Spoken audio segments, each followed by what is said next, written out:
This is the panel for translation of anime in different countries. My name is Hans. We'll be talking about translating German animes, and I hope that all of you speak German because I speak very little English. Yeah.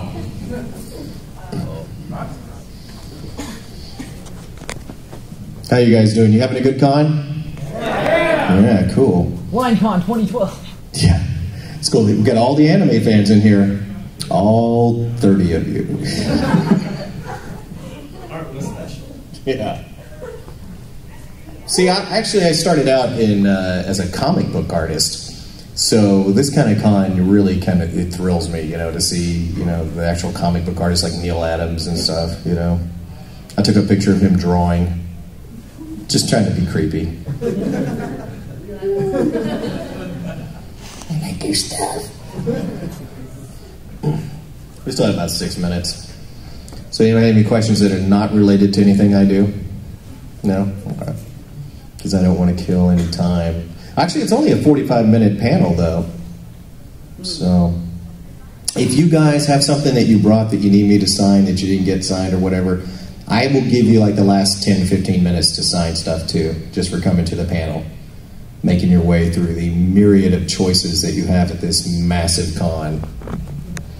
There's like about 25,000 maybe today. Yeah. Yeah. What is it when you have fear of lots of people? Crowds. Agoraphobia? That's what I have now. I know now. I didn't realize till I was walking in that hallway and I was like, I gotta figure out what that phobia is because I have it. I just get this mad fear that everybody's just gonna go crazy and shove themselves against the wall. I don't know why. It's just gonna happen any second. I know they're gonna go like rhinoceros. Yeah. I won't stand a chance then. Where are you from, sir? I'm from Texas. Dallas, Texas. Yeehaw! I was actually born and raised in a little town called Mesquite, Texas. Our claim to fame is one of the world's largest rodeos. And my entire family has a Texas drawl, except me. I'm the freak. Although I had one until I was about 12 years old, and I started recording my voice because I wanted to be a cartoon voice actor back then, and people on television don't speak the way I do. So I noticed they don't have an accent like this. True, but you'd think that we would do more characters that had Texas accents since we record in Texas, but they never come up. Got to do an English accent for the first time. You guys see Black Butler? Mm-hmm. I played Drossel on that. It sings London Bridge is falling down, falling down. It's very creepy. If you like that kind of creepiness, you can go to my band's website. We actually cover that song now. It's me singing very creepy London Bridge. It's whitegirlstudios.com. And my band is White Girl. Because we have a white girl in it. They're hard to find. In Texas. But they're not. It's pretty easy to find a white girl in Texas. And a Mexican girl. No other races are allowed, though. There's a sign at the Texas border that says, if you are white or Mexican, proceed. All other races step to the right and talk to the man behind the counter. All right, I guess this is close enough. My name is Sonny Strait. I am an anime voice actor, also a voice actor on several video games, and also a comic book artist. I'm known for my work on ElfQuest. Thank you for applauding ElfQuest. And my own work, We Shadows. This is the latest We Shadows book called The Secret Origin of Goat. This was originally published at Tokyo Pop, and then I got the rights back about a year and a half ago, and I put it online, and like within the first month, I got more people reading it than Tokyo Pop managed to do in 5 years, so it was pretty awesome. As a voice actor, I'm the voice of Krillin on Dragon Ball Z, at least the US version. And I know you guys actually record the Canadian version here in this town, right? Yeah. And the voice of Maes Hughes on Full Metal Alchemist. I just said that because this guy walked in right behind her there. Don't fall on Daddy! Let's see, Kyuzo on Samurai 7, the silent but deadly. Let's see, Usopp on One Piece. That was a really cool role to get because originally 4 kids recorded One Piece. And for whatever reason, the Japanese didn't like where it was going and gave it to Funimation. And I'm going to say that. But the cool thing was that we were actually cast by the creator of the series, Oda. Yeah, I mean, that never happened before or since, but quite an honor, to get that role. Okay, so this is a Q&A, so what I'm going to do is ask for your cues. If you don't have a cue, what I am going to do, and this is a very cruel thing to do, is I'm going to start over here, and this guy will have to ask a question, this person will, this all the way down the line. So if you have any sympathy for shy people at all, you will ask a question even if you don't have one. Okay? So let's go.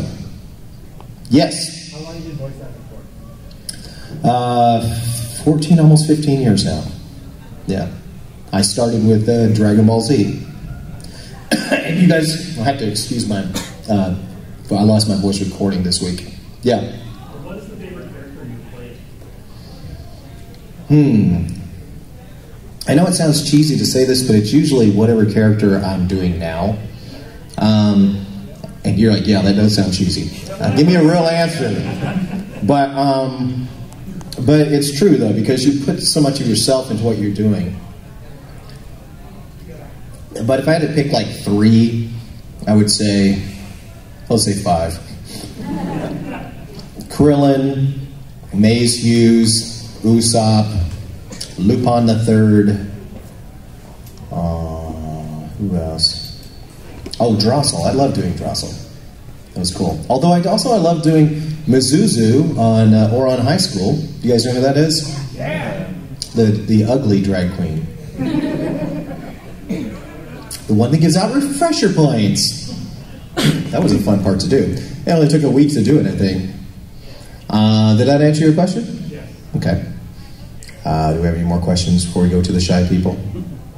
Your hand was up first. Okay, in one of the commentary tracks for Full Metal Alchemist Brotherhood, you were trying out this drink that was supposed to make you smarter. Did it work? Brain tonic. Yeah. Yeah, I was always looking for stuff to do on these DVD extras, and we have so many DVDs that we look for different ways to present it. And so I was at local health food store on my way to work, and I saw these things at Brain Tonic. I went, really? Well, I have to be smart. I got to give it a DVD extra. I'm going to bring some for me, and I think it was Laura Bailey and Caitlin Glass were in. Sounds right. Yeah. So I brought 3 of them, and so we started drinking these at the start of the DV thing, and we were trying to see if we got smarter as it progressed. I think we got dumber as it happened. Maybe. You have to listen to it and judge for yourself, but I think there were fewer synapses firing by the end of that DVD extra session. I could be wrong, though. And then some fan drew this great picture of me holding a can of Brain Tonic.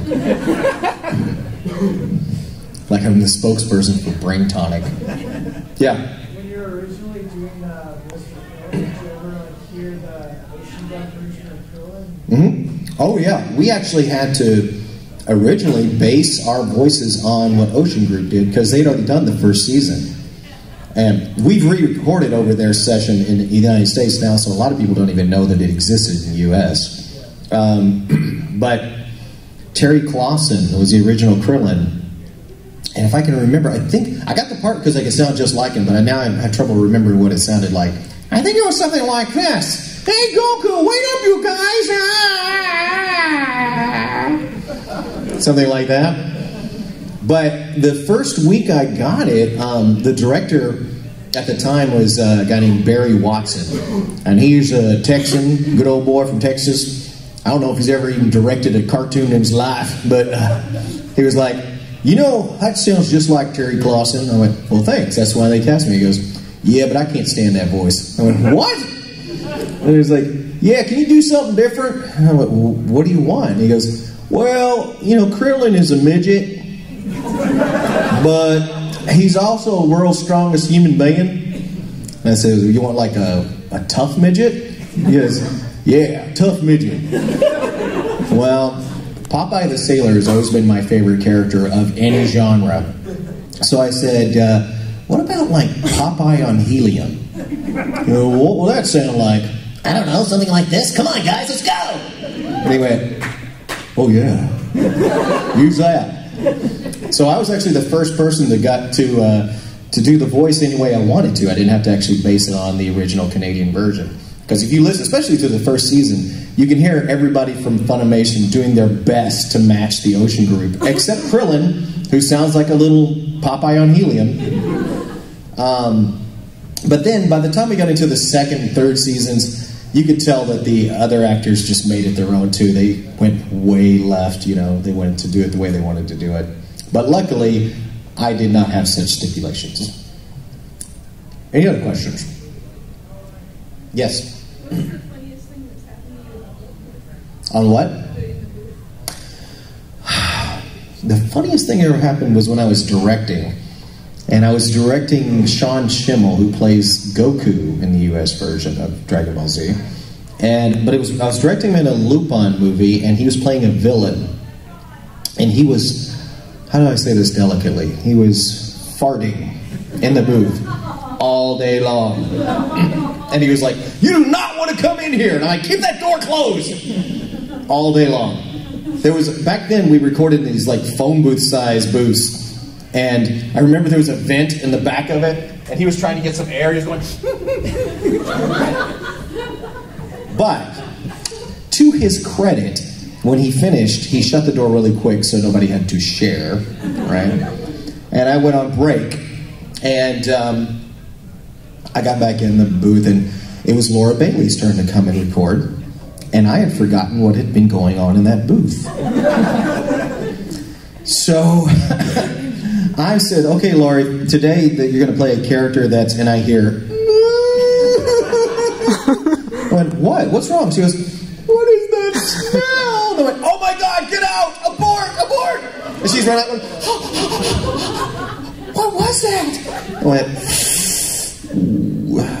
went, Sean had gas in there. And she started crying. And I told Sean about that the next day, and he said, yes. He's an evil bastard. Goku is an evil bastard. Another time I was recording Caitlin Glass. You guys know who Caitlin Glass is? She now plays Cammy, right, on the video games. That's cool. And she's, and I want to say I'm responsible for Cammy because, at least the way she does it, because when I directed her, she was very new, very green, but she was excellent. I mean, she was a brilliant actor right out of the box, except when it came to fight scenes. Her fight scenes were pathetic. They sounded like fan dubs. They were like, oh, ow, come out. Like you're trying to be quiet because your parents are in the next room while you record. Oh.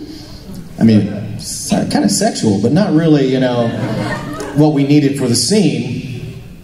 So I said, Caitlin, have you ever been in a fight? And she said, well, when I was in high school, a guy said I had a fat ass, so I slapped him. I said, well, you're an actor. Draw upon that experience, you know, that anger from that moment, and put it in your character. And she goes, oh, I know that. I know I'm supposed to do that. So I said, okay. Now, at Funimation, when we record, you hear 3 beeps, deet, deet, deet, and then you start recording, right? So it's like, deet, deet, deet, kamehameha, you know?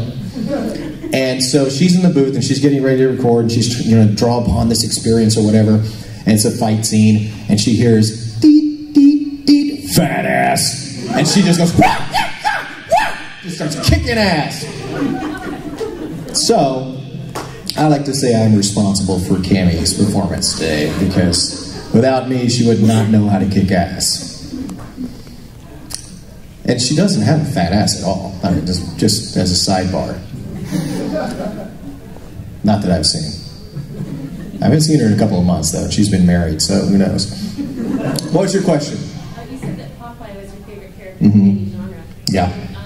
What are some other favorite characters you have of any genre? And if they did an animation, what would you like to voice? Bugs Bunny.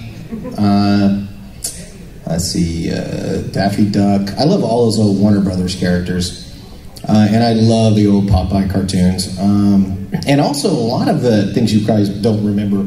In the 70s, Hanna-Barbera put out a bunch of crazy cartoons, like the Anthill Mob from the Perils of Penelope Pitstop. Those are some great stuff. Yeah, I like all the wacky stuff, which is why I tend to get the parts I think I get, you know. I tend to play the wackier characters or the dads, you know. After I played Hughes, it was any dad, especially if he had glasses, they're like, oh, you know, I got a feeling Sonny would be good at this. So there's a lot of characters that come out of Funimation that look like Maes Hughes and sound like my Maes Hughes. But yeah, definitely those wacky old characters. Any other questions? Yes, Hughes. If you could play a character from another anime, what character would you want to play? Something you haven't because I've been very fortunate. I would like any lead on Sergeant Frog. Although I ended up being on Sergeant Frog, but I wanted to be in one of the leads in that one. But otherwise, I think I've been pretty lucky. I tend to get the parts I really wanted.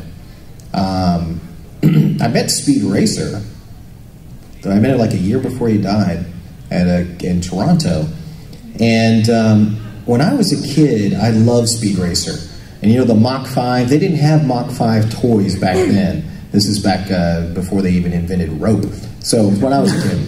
And so I had a little Corvette that I painted white and put a little M on the top of it, and I would go. So here I am, 40 years later, signing autographs next to Peter Fernandez, the voice of Speed Racer, and he has a table full of these. I don't know if they're Hot Wheels made, but they're designed like Hot Wheels, and they're all Mach 5s, and he was selling them for $50 a pop. And I said, Peter, you got to save me one of those because I'm a huge fan of Speed Racer. And he goes, oh, that's all right, Sonny. And he just signed it and handed it to me. And I'm like,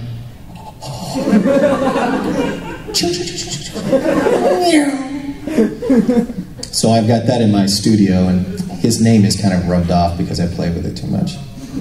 I know. Oh well. Did you also like Battle of the Planets then too? Yeah, I love Battle of the Planets. Yeah. G-Force. Any other questions? You're going to save this person here because I'm going to start right here with this person. What's your question? No, I just want to know, like, how did you get started in the industry? Like, did you initially want to do voice acting, or did you just want to do acting? Well, you know, when I was a kid, that was kind of like an impossible dream job, you know, that you would never get. My father taught me how to do Donald Duck when I was like 4. Yeah. He used to come home and go, hi, Sonny. And I would watch him do that, you know, and one day he went, hi, Sonny. And I went, hi, Donald. And he went, and then he was like, cool. And he taught me how to do, I think it was Mickey Mouse after that and a bunch of other voices that he just did for fun. But I didn't think that was something I could make a career at, you know, because that was, you know, that was done by people you would never meet. And when I was in high school, I majored in theater, and I was going to be a theater professor when I majored in college in theater. And then I met a guy doing his own comic books. It was called The Sex Gophers from Hell, and it was about a rock band called the Sex Gophers. And I drew a cover for him, and he asked me to draw the book. Well, I started drawing this book, and then after a while, we got our first book published. And when I got my first book published, I dropped out of college. And then jumped to about 10 years later, and I'm getting the acting bug again, and I start auditioning for local theaters in Dallas and Fort Worth.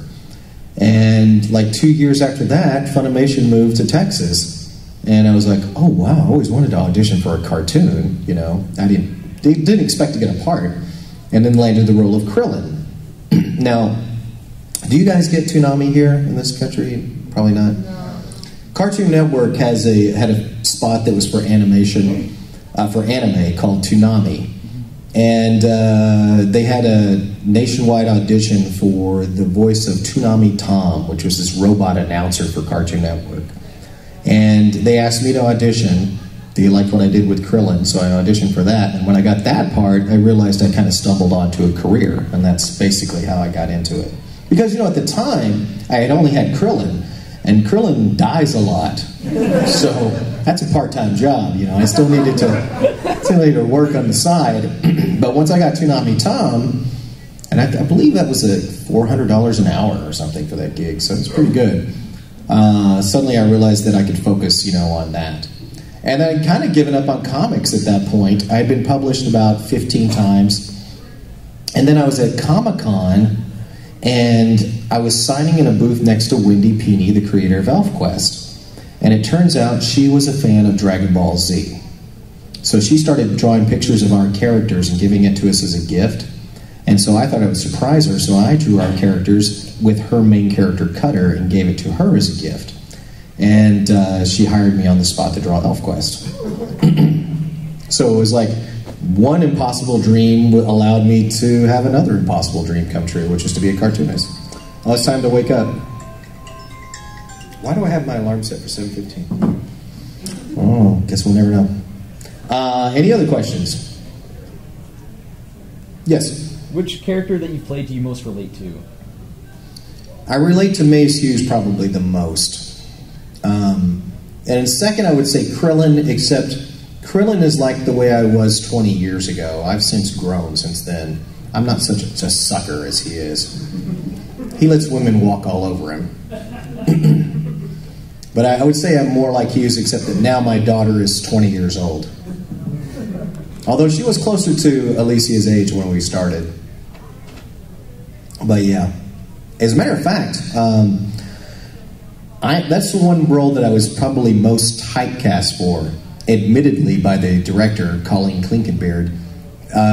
There was a line from the show, sorry, but I have a wife and daughter to go home to, right? And after the auditions, Colleen said, hey, we're going to go out for drinks after auditions today. You want to come? And I said, sorry, but I have a wife and daughter to go home to. And she said that later, she told me that's why she cast me. She said, I realized in that moment you are Hughes, so I got the part. Any other questions? I'm glad I got that candid shot for you right there. In the roles you've played, what were some of the most memorable moments you remember? Maybe not the funniest, but the moments that really stand out to you that you performed. Well, for Maes Hughes, it was definitely when he died. Because Mike McFarlane directed that episode, and he knew what a pivotal episode it is for the series. So he actually gave me the original Japanese to watch a week before and gave me the script, which we don't ever get. We usually just go in the booth cold. So that was a very memorable moment. And he actually said, I remember when it came out on television, he said, hey, guess what? Your character died on TV last night. I mean, great. And he goes, oh, really? Does that upset you? And I said, well, yeah. I mean, it was a cool character. And he goes, well, I'm going to show you something that's going to cheer you up. And he took me to the website forums online where people were crying because Hughes died last night. And I was like, oh, yeah, that's awesome. I made the nation cry. And then for Krillin, there was a very memorable moment for me when, you remember when he had the device that could turn off the androids, shut down the androids if he pushes the button? But he's having this existential moment where he can't do it because he's got a crush on Android 18. Well, I was still kind of green at that time, and this was a scene that was mostly mental lines, so I didn't have to match the mouth flaps on the screen. So I could really take my time and really understand how he would say this. And when I was reading this little monologue he had, I just suddenly realized who he was. I went, oh, he's just a sucker for love. That poor guy.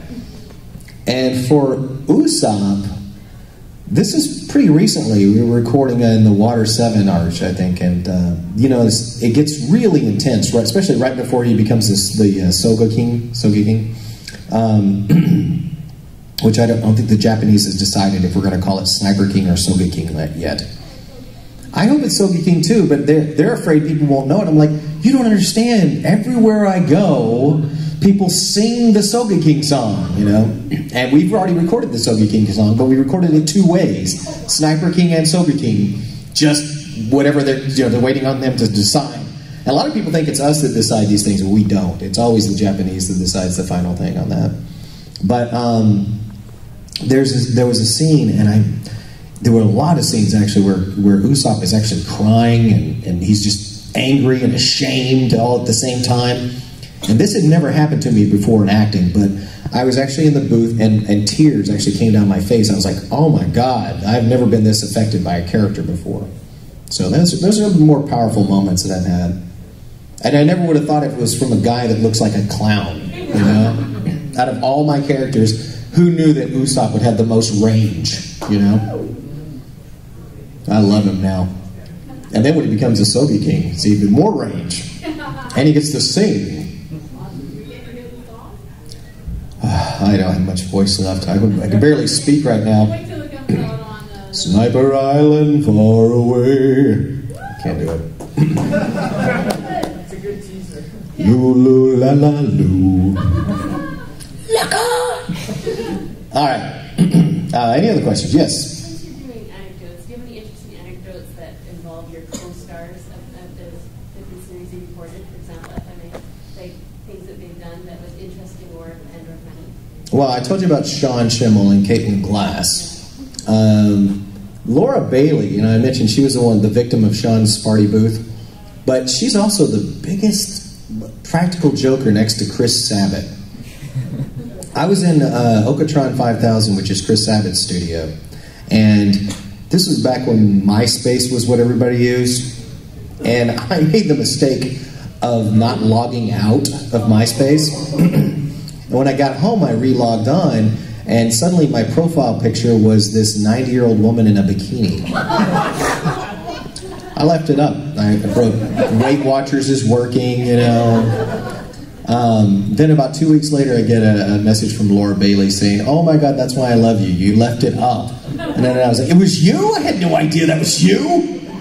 So from then on, I watched her very carefully. I knew that she is not what you suspect. She looks very sweet on the surface, but she's evil. She's evil incarnate. Yeah? I was going to ask, have you ever considered doing voice acting in other places like South Korea or China, for example? Yeah, I know a lot of my fellow voice actors have gone to China to record. They went with one particular company. But I think their connection was in California, and I haven't done a lot. I've done a couple of things in California, but most of my work is out of Texas. When I recorded Toonami Tom for Cartoon Network, that was in Atlanta. But because I have this second impossible dream job of drawing comics, which takes a lot of my time, I just try to stay local because it's the easiest for me. Yeah. Do you ever, when you're doing anime, do you ever watch the Japanese version and try to get to know the character? When I can. We don't always have that opportunity. But what we do have an opportunity to do is read the manga, and which I prefer even over watching the Japanese, because that's a really good tool for a voice actor that you only have as an anime voice actor. Because when you're reading comics, you get a voice in your head for all these characters that you're reading, right? So I just listen to that voice and try to express it on the screen, you know? That's a really good tool. I did that for Full Metal Alchemist, and I've done that for One Piece and Dragon Ball Z too. You know, that and combining with Popeye. You know, when I was in theater, I used to write background histories for all my characters and sort of fill in the gaps that the play didn't fill in. And I did the same for Krillin once. Because, I mean, we know a lot about Krillin because he's a kid when he comes into the show. We know he's from like this temple that's like the Shaolin monks, right, of their world. But we don't know how he got there. We don't know who his parents are, right? What I do. Here's what happened. Popeye the Sailor was sailing across an Asian coastline, and he knocks up this little village girl and takes off. Well, she in her shame takes the baby and deposits it at the Shaolin temple. Now, that fills in all the gaps, except for one. If Krillin would just eat some spinach, he could probably go Super Saiyan even though he's human. That's my theory. Any other questions? Yeah. Have you ever heard the Dragon Ball Z abridged version of the film? Yeah. I think it's funny. I like the Krillin own count. Okay, I'm going to tell you this, even though I have no voice. I told those guys when I met them in Chicago, they said, look, you guys are funny, but if you heard the stuff that we did in our outtakes, you'd realize you could go so much further. Because we make fun of that show more than anybody. I said, if I was doing Dragon Ball Z abridged, the first episode you'd see nothing but bathroom stalls and the legs of the Z fighters underneath the stalls, and you'd hear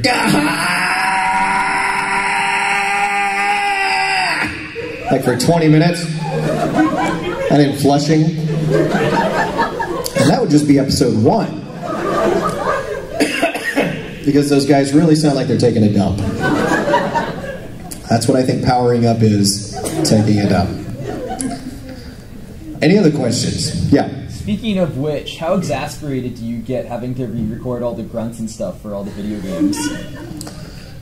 That's actually very rapid fire, because we listen to the Japanese and we try to repeat it back as fast as possible on the video games. It's tiring, but it only takes about an hour, and you get paid $500 an hour to do it, so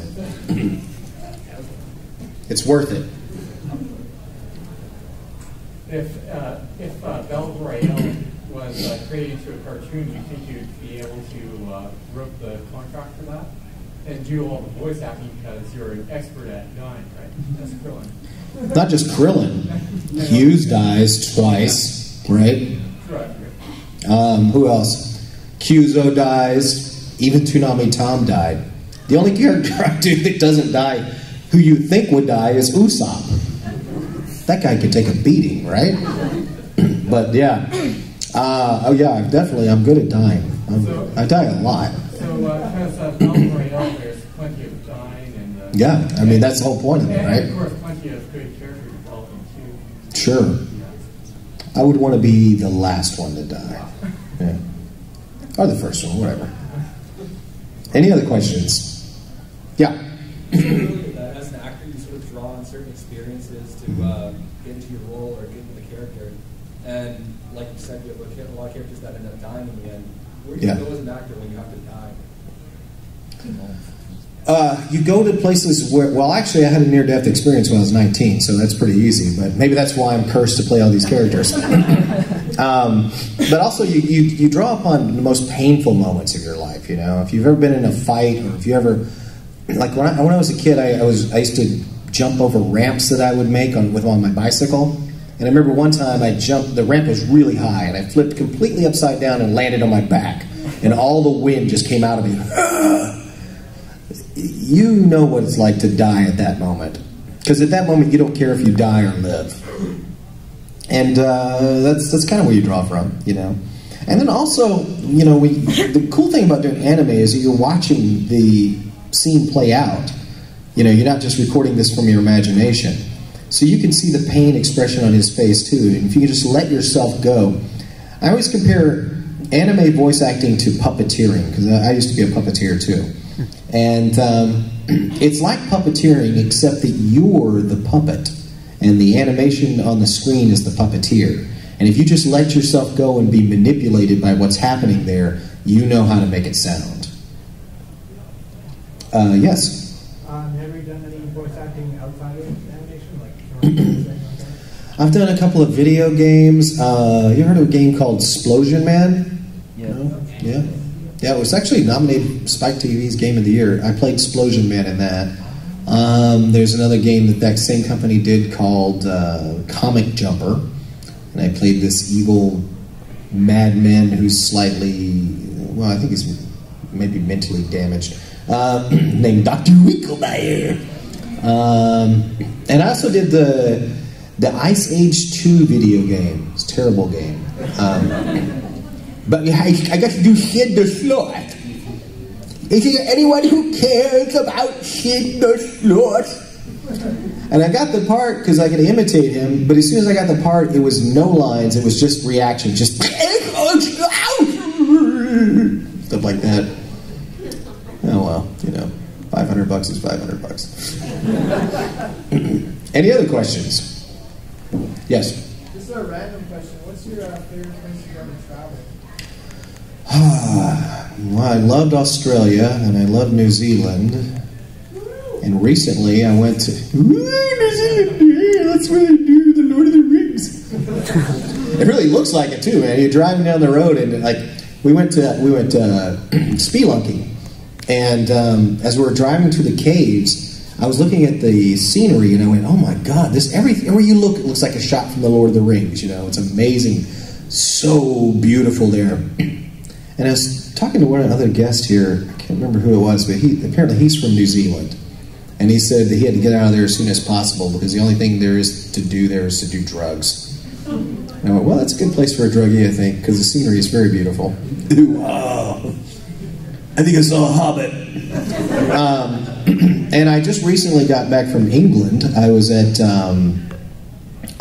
Sunderland, which is way north England, almost in Scotland. Everyone there talks very deeply. The slow as I say, it's like you don't understand. Everything is just blurred together. They don't believe in consonants.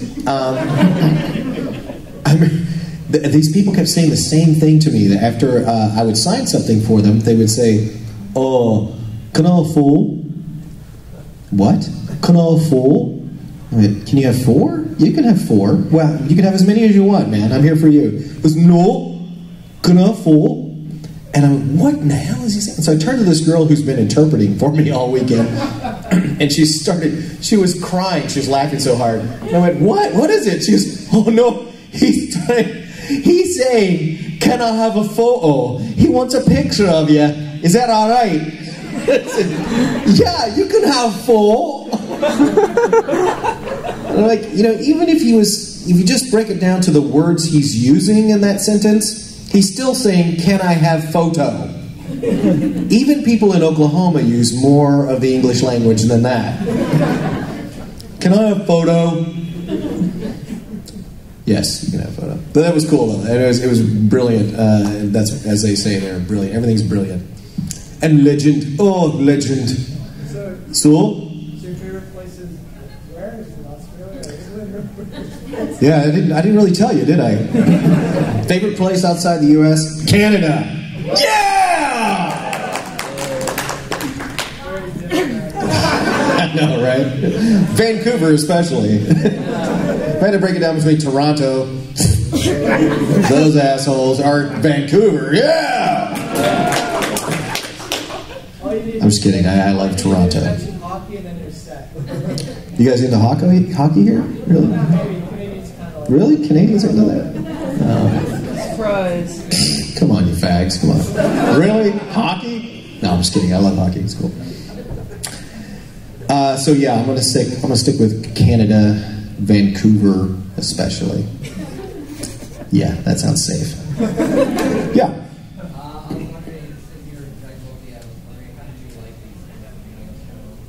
How did I like what? How did I like being on Dragon Ball Z?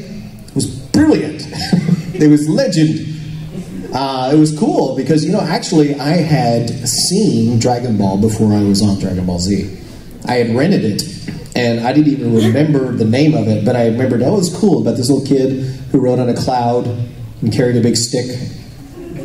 And after I got cast, I saw a poster of that little kid on the cloud, and I went, oh, I've seen that show. What is that? And Chris said to me, he said, that's the show you're on, dumbass. I went, wow, I've seen that show. That's cool. So it was brilliant, you know, to be on a show that I actually had heard of. And then, I think we're in second season, our ratings had went up to #1. And then by the end of the second season, we were the highest rated animated TV series that the United States had ever had. And so at that point, I was like, this is really cool.